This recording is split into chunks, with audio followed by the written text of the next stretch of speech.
Hey everybody, I'm back with some more money-saving tips for your brewing hobby.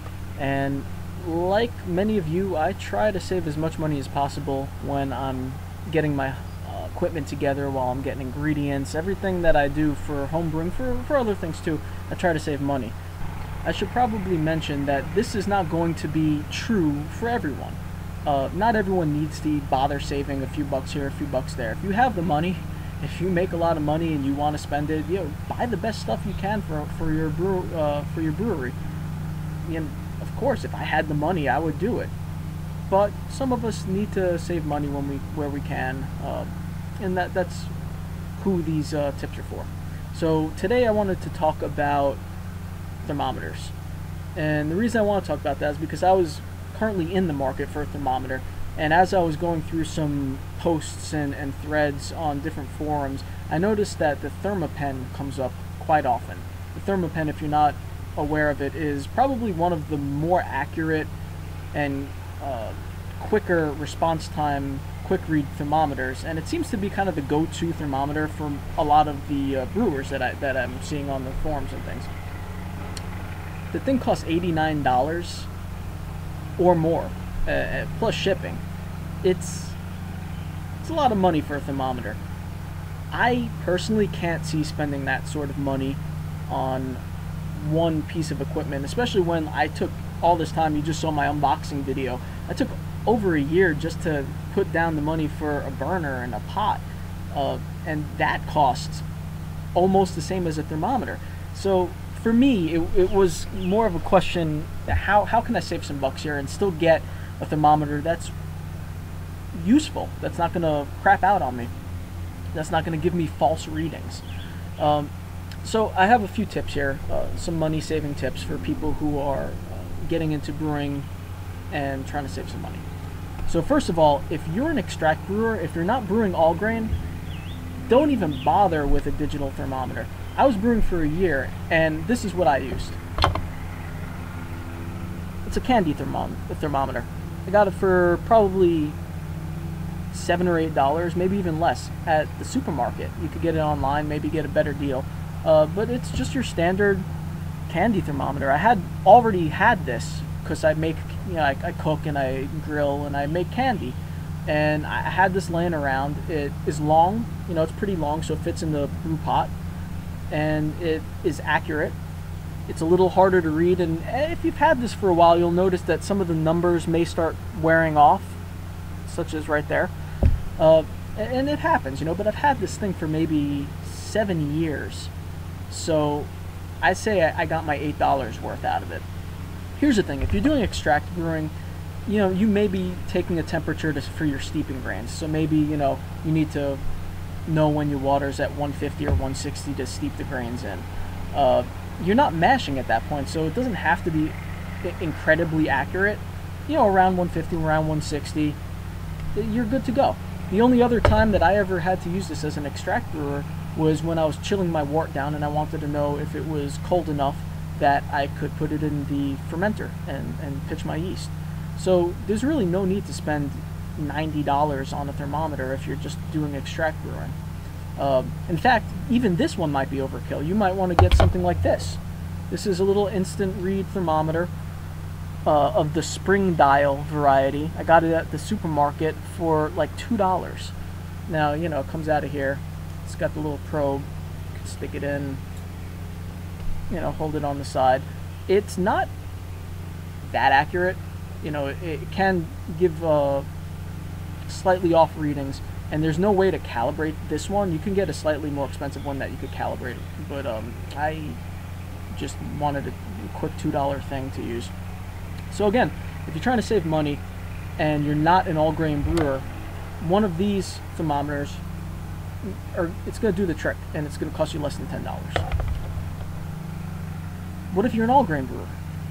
I'm getting into all grain now. In fact, you don't even have to be an all grain brewer to be mashing grains, right? You might be a partial mash or brew in a bag brewer, and you need slightly more accurate thermometer, or something that you don't have to wait for the temperature to raise all the way up to wherever you are, and you are looking for something a little quicker.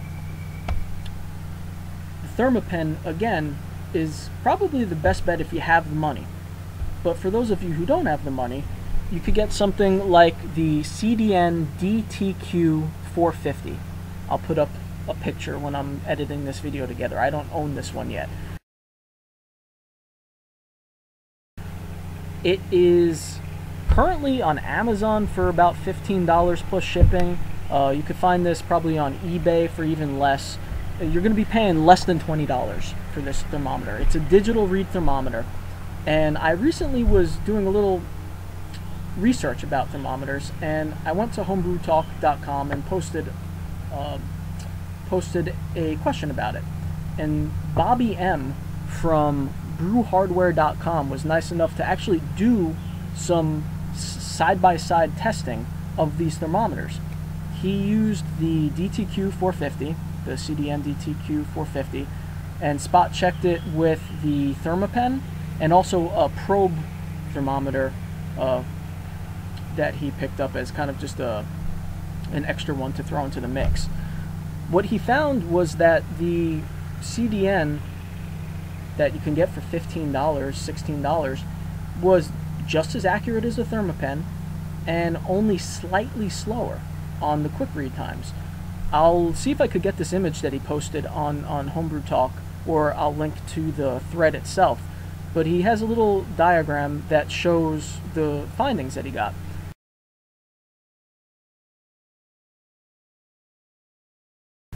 Quickly, what he found was the Thermopen and the CDN DTQ 450 both reached 32 degrees. The CDN was 32.1, so slightly off from the 32, but that was in an ice slurry to check for calibration. It took 6 seconds for the Thermopen to reach that, and it took 8 seconds for the CDN to reach it. So it was a matter of 2 seconds and a slight difference in reading, a 0.1 difference in reading. He did this also for mid temperatures as well as boiling. The boiling temperatures,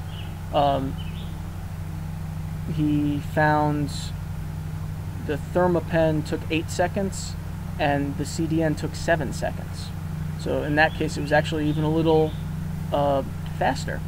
And the CDN was 210.8 and the Thermopen was 211.5. The boiling temperature near him, he said, is a little different because of the altitude that he's at. But again, it's a difference of, you know, point, in this case, 5, 6, 7, about 0.7 difference. So, do you spend $90 on a Thermopen for a slight increase in accuracy, and we're talking point something difference, and a couple of seconds faster time read? Or do you spend $15 for something that is almost as good?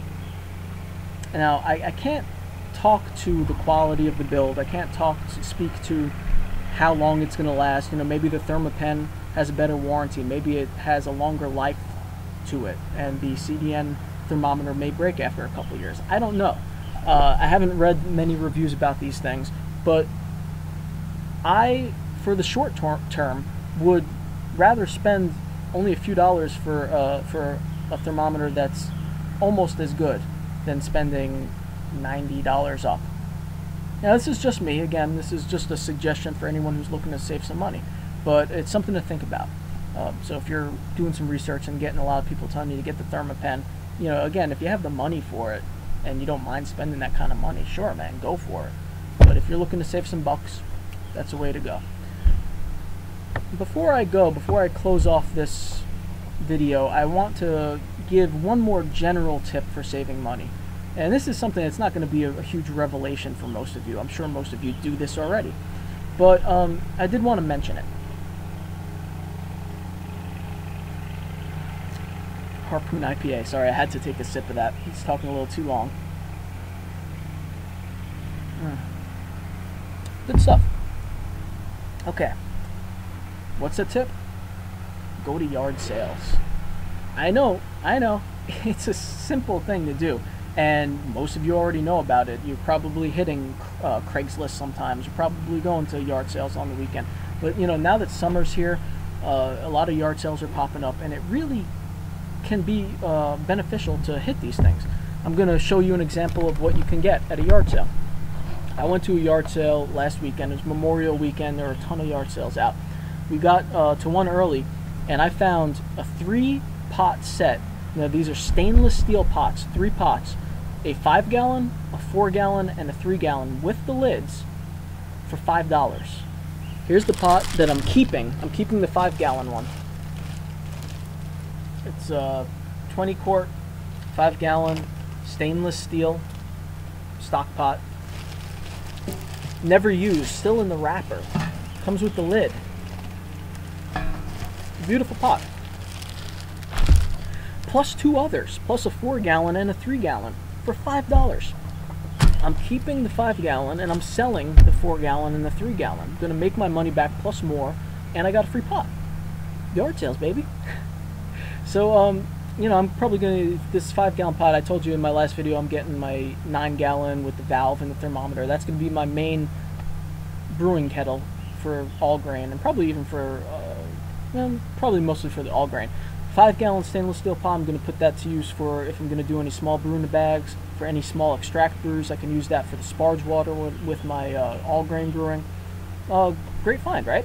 Last year I found a couple of starter kits that were really cheap. Got some ingredient things, bottle caps, all sorts of things. So that's my final word on how to save some money for the summer. Go to the yard sales, go to the flea markets, check Craigslist once in a while. I personally don't find much on Craigslist around here, but maybe you have better chances where if you're in a bigger city. I'm in a kind of a small area. So hope that was helpful. Hope you save a few bucks on your brewing, and I'll see you guys next time. Have a good one. Cheers.